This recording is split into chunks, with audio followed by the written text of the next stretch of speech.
Halo, selamat datang di channel Bundapedia. Pada kesempatan kali ini, Bundapedia akan berbagi informasi tentang 9 faktor penyebab bayi sungsang. Ketika kehamilan telah memasuki trimester akhir, normalnya kepala bayi akan berada pada posisi terendah dekat panggul, dan bersiap memasuki jalan lahir. Namun, pada beberapa kasus, posisi bayi bisa saja salah, dan berada di atas, sedangkan pantat atau kakinya berada di bawah dekat jalan lahir. Kondisi ini disebut posisi bayi sungsang atau kehamilan sungsang.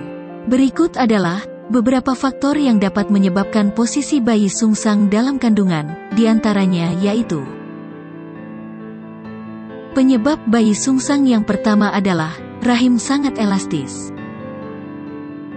Biasanya, hal ini terjadi pada ibu yang pernah melahirkan. Karena rahim elastis, janin berpeluang besar berputar hingga minggu ke-37. Penyebab bayi sungsang yang kedua adalah bobot janin rendah. Di usia kehamilan 28-34 minggu, tubuh janin semakin membesar, sehingga tidak lagi bebas bergerak. Pada usia ini, umumnya ia sudah menetap di satu posisi. Tapi, kalau bobotnya rendah, akibatnya janin masih bisa bebas bergerak. Penyebab bayi sungsang yang ketiga adalah hamil kembar. Memperebutkan tempat sudah pasti terjadi bila dalam satu rahim ada lebih dari satu janin. Setiap janin berusaha mencari tempat yang nyaman, sehingga bagian tubuhnya yang paling besar ada di bagian bawah rahim. Penyebab bayi sungsang yang keempat adalah ruang panggul sempit. Sempitnya ruang panggul mendorong janin mengubah posisinya menjadi sungsang.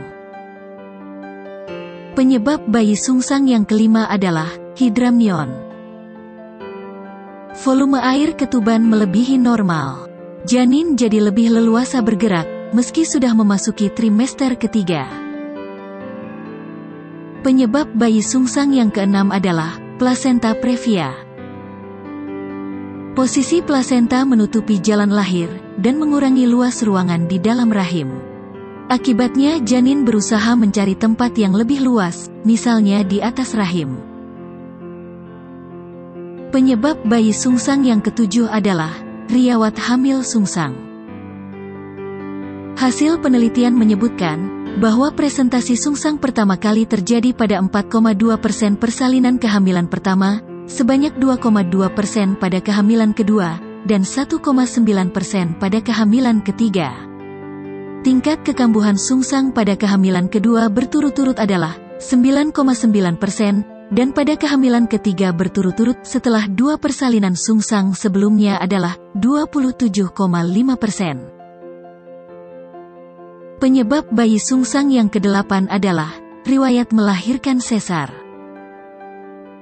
Wanita dengan persalinan sesar sebelumnya memiliki resiko presentasi hamil sungsang 2 kali lipat dari wanita dengan persalinan pervaginam sebelumnya.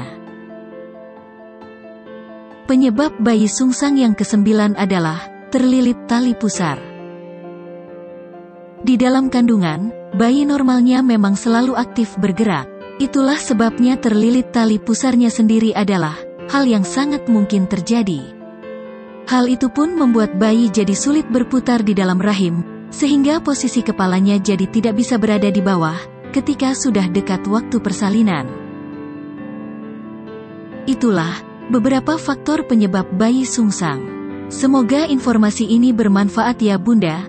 Terima kasih sudah menonton video ini. Sampai ketemu di video selanjutnya dengan tema dan pembahasan yang berbeda.